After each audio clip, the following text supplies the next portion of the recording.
안녕하세요. 오늘은 야고보서 8번째 말씀을 드리고자 합니다. 우리는 어떻게 지혜를 얻을 수 있는가? 우리가 지난 시간에는 지혜를 얻기 위해서는 먼저 지혜의 필요성을 알아야 되고, 두 번째는 지혜를 얻기 위해서는 지혜는 오직 하나님만이 주실 수 있다 하는 내용을 살펴봤습니다. 오늘은 지혜를 얻기 위해서는 믿음으로 구해야 된다 하는 말씀을 드리고자 합니다. 본문 야고보서 1장 5절에 8절 읽겠습니다. 너희 중에 누구든지 지혜가 부족하거든 모든 사람에게 호의 주시고 꾸짖지 아니하시는 하나님께 구하라. 그리하면 주시리라. 오직 믿음으로 구하고 조금도 의심하지 말라. 의심하는 자는 마치 바람에 밀려 요동하는 바다 물결 같으니 이런 사람은 무엇이든지 죽게 얻기를 생각하지 말라. 두 마음을 품어 모든 일에 정함이 없는 자로라. 지혜는 믿음으로 구해야만 합니다. 오직 믿음으로 구하고 조금도 의심하지 말라. 의심하는 자는 마치 바람에 밀려 요동하는 바다 물결 같으니라. 믿음은 일편단심 하나님만 바라보는 것입니다. 오직하게 하나님만 바라보는 사람은 결코 실패함이 없습니다. 하나님은 구하는 자에게 죄를 주실 것이라는 확신을 가지고 하나님만을 바라봐야 됩니다. 그 하나님께 구하고 또 구해야 합니다. 우리가 어떤 어려운 일을 만날 때 그 어려움을 인간적인 눈으로 바라보면 도저히 이겨나갈 수가 없습니다.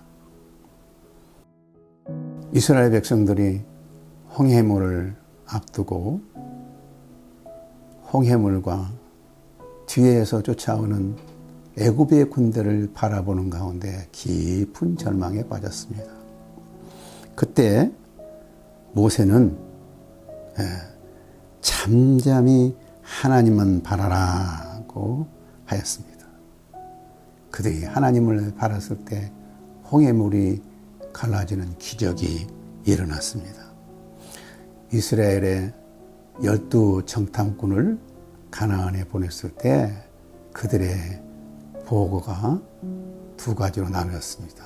10명의 정탐꾼은 우리가 그들을 보니 우리는 메뚜기와 같고 우리는 잡혀먹기에 딱 알맞는 사람이다. 절망하고 백성들도 절망했습니다. 그러나 갈렙과 여호수아는 하나님이 우리와 함께 하시면 그들은 우리의 밥이라 이렇게 말했습니다. 이처럼 우리가 무슨 일을 만나든지 하나님만을 바라보면 하나님은 우리의 영적인 눈을 떠서 하나님의 무한한 가능성을 믿을 수가 있게 됩니다. 아브라함이 하나님의 말씀 순종하여서 그 아들을 죽여서 불에 태워 제사를 드리려고 했습니다. 그때 하나님께서 아브라함의 눈을 열어주셔서 보니까 바로 옆에 숯불에 양이 걸려 있었습니다. 그래서 그것을 제물로 드렸습니다. 아람 왕이 이스라엘의 말과 병거를 보내서 엘리사에 살고 있던 성을 에워싸고 있었습니다. 그때 그 사원이 이것을 보고 두려워 벌벌 떨고 있었어요. 그때 엘리사가 기도하자 하나님은 불말과 불병거가 산에 가득하여 엘리사를 지켜주고 있는 것을 보여주셨습니다. 이것이 믿음입니다. 믿음은 인간적인 눈으로 보면 불가능한 것을 하나님의 눈으로 가능한 것을 볼 수 있는 능력입니다. 베드로는 물 위로 예수님께서 걸어오라 할 때 걸어가다가 물을 쳐다보는 사이에 예수님의 눈을 떠나니까 그냥 물에 빠졌습니다. 민수기 21장에 보면은 이스라엘 백성들이 뱀에 몰려 죽게 되었을 때 하나님께서 모세에게 놋뱀을 만들어서 장대에 세우라고 그랬습니다. 그래서 뱀에 몰려 죽어가던 사람이 그 놋뱀을 바라보는 순간에 금방 독에서 풀려나서 살아났습니다. 그래서 예수님이 이것을 인용하여서 예수님이 십자가에 못 박아 들리게 되는데 그를 바라만 봐도 죽지 않고 영원히 산다고 말씀하셨습니다. 이처럼 믿음이란 하나님만을 일편단심으로 바라보는 것입니다. 무슨 일이 있어도 하늘이 무너진다 할지라도 하나님만 바라보면 우리에게는 지혜를 주셔서 살 길이 있는 것입니다. 이처럼 지혜는 믿음으로 구해야 됩니다. 두 번째, 의심을 버려야 됩니다. 오직 믿음으로 구하고 조금 더 의심하지 말라. 의심하는 자는 마치 바람에 밀려 요동하는 바다 물결 같으니 이런 사람은 무엇이든지 죽게 얻기를 생각하지 말라. 두 마음을 품어 모든 일에 정함이 없는 자로라.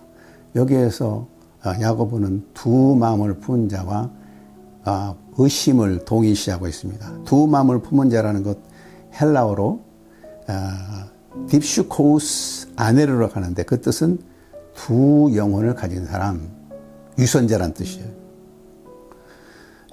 야고보서에서 두 마음을 품은 자라는 것은 온전함과 정결함에 반대되는 말입니다.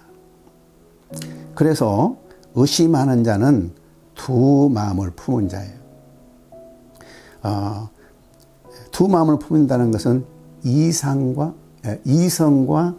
신앙 사이에서 늘 갈등 가운데 있는 사람을 말하고 있는 거예요. 이성은 하나님께서 주시는 아주 귀한 선물입니다. 그러나 이성이 잘못 사용되면 온전한 믿음을 갖는데 큰 방해꾼이 돼요. 하나님의 약속을 우리의 이성의 재판에 회부할 때 의심이 생기는 거예요. 그러나 이성을 신앙의 종으로 만들면 그야말로 큰 유익이 있습니다. 우리의 이성이 믿음을 출발시키고 믿음의 결론을 맺는 데 기여할 때 그 이성은 적절한 기능을 발휘한다고 볼 수 있습니다. 이처럼 이성은 잘못 쓰면 우리의 믿음을 방해하지만 이성을 바로 쓰면 우리의 믿음에 큰 유익이 됩니다. 그런 점에서 어느 정도의 의심은 필요해요. 확실한 믿음이 없이 의심을 가지면서도 나는 믿음이 있다 이래 생각해서는 유선이요 아무런 도움이 되지 못해요.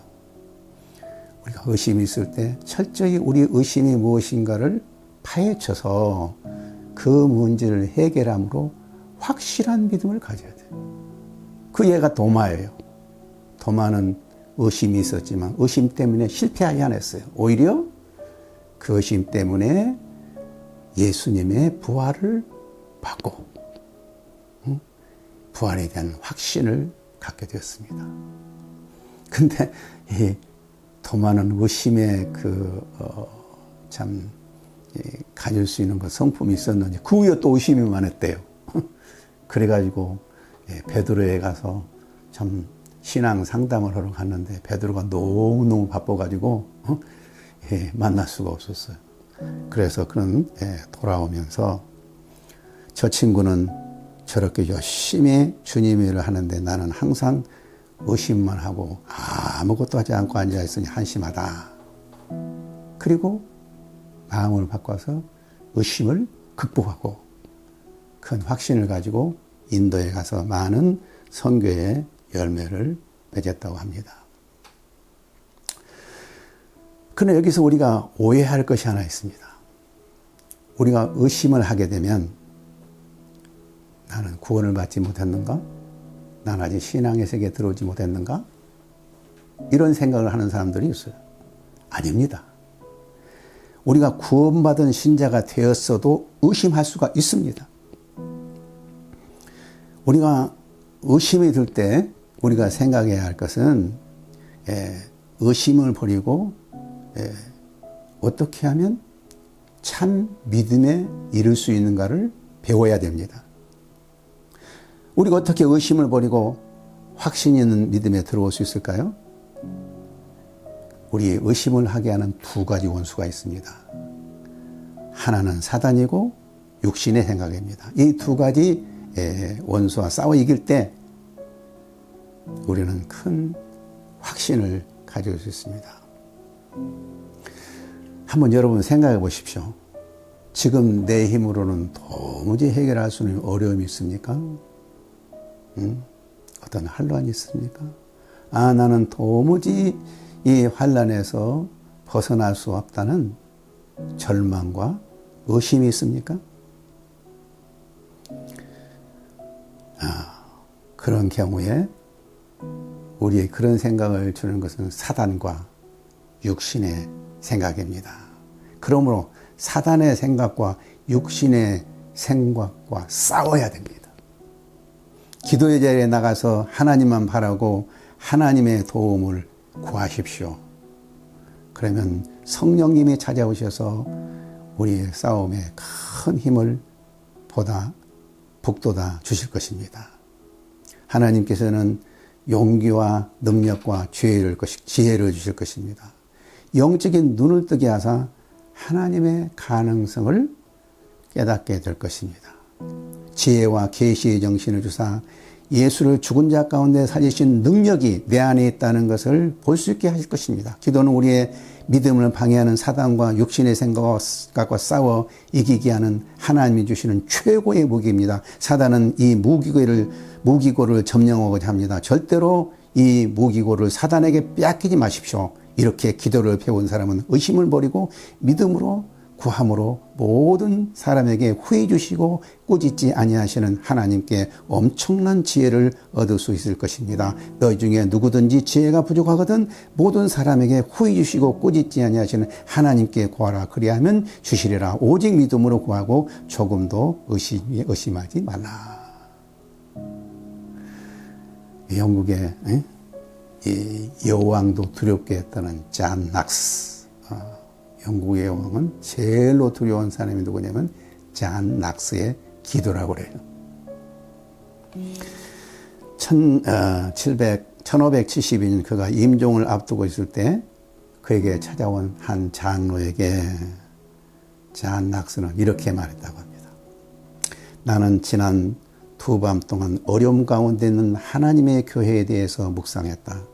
교회가 세상에서 고난받지만 하나님에게는 값진 것이고 그래서 교회가 그 값진 것이 되도록 하나님께 부르짖었고 교회의 머리이신 그리스도에게 맡겼다. 나는 나를 항상 공격할 준비가 되어 있는 사단과 싸웠다. 나는 영적으로 연약한 가운데 싸웠고 그래서 승리하게 되었다. 나는 천국에 있었고 지금도 천국에 있으며 천국의 기쁨을 맛본다. 그의 승리의 기도 생활은 그의 온 생애를 통해서 배운 것입니다. 우리가 지난번 시간에 기도는 배워야 한다는 것을 잊지 마시기 바랍니다. 그가 이 영적인 싸움에 승리할 수 있었던 것은 일생 동안 잔 낙스는 기도를 배우는 사람이었습니다. 그가 계획자로서 말씀 선포에 큰 성공을 이루고 있을 때 스코틀라의 왕의 편인 프랑스의 한 군대가 그 잔 낙스를 체포해가지고 노예로 삼았어요.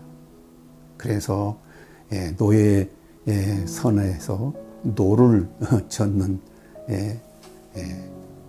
발이 묶여가지고 착고에 묶여서 노를 젓는 생활을 했어요. 그러자 이제 병에 들어가지고 쓸모없으니까 그를 이제 이 배 안에 있는 감옥에다가 던져넣어서 스스로 죽게 만들었어. 그때 그 배가 자기가 섬기고 있었던 세인트 앤드류 교회를 지나게 됐는데 그 친구의 도움으로 창을 내다보면서 그 종의 종탑을 보자 그는 복음 전도에 대한 열망이 막 솟아났어요. 그래서 그는 마음속에 이렇게 말했다고요. 나는 비록 몸이 너무 쇠약하여 일어날 수가 없지만 내가 저곳에서 거룩한 하나님의 이름을 영원하게 하기 전에는 결코 죽지 아니하리라. 그의 각오대로 그는 참 철저히 하나님의 뜻을 이루고자 하는 일편단심, 또 사단과 육신의 연약함과 싸워 승리해서 그는 스코틀랜드 교회의 위기 가운데 살려냈어요.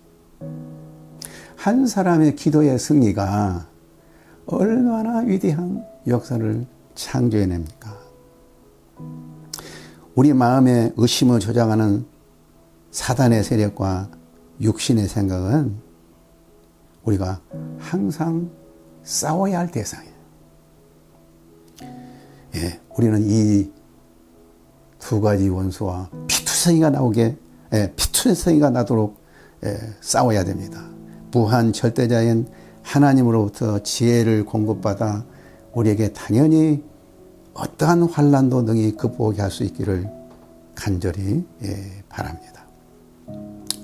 우리는 어떻게 지혜를 얻을 수 있는가? 지난 3번에 걸쳐서 말씀도 드렸어요. 첫째는 우리가 지혜가 부족하다는 것을 알아야 되고, 지혜의 필요성을 알아야 되고, 두 번째는 이 지혜는 오직 하나님만이 주실 수 있다는 것. 세 번째는 우리가 믿음으로 구해야 된다. 이 세 가지 말씀을 우리가 마음에 간직하고 기도한다면 우리는 엄청난 기도의 사람이 되어서 이 시대에 세상 사람들이 꿈도 꿀 수 없는 위대한 일을 창조해내는 믿음의 거장이 되리라고, 기도의 거장이 되리라고 믿습니다. 앞으로 펼쳐질 야곱의 말씀은 흥미진진합니다. 기대하십시오. 감사합니다.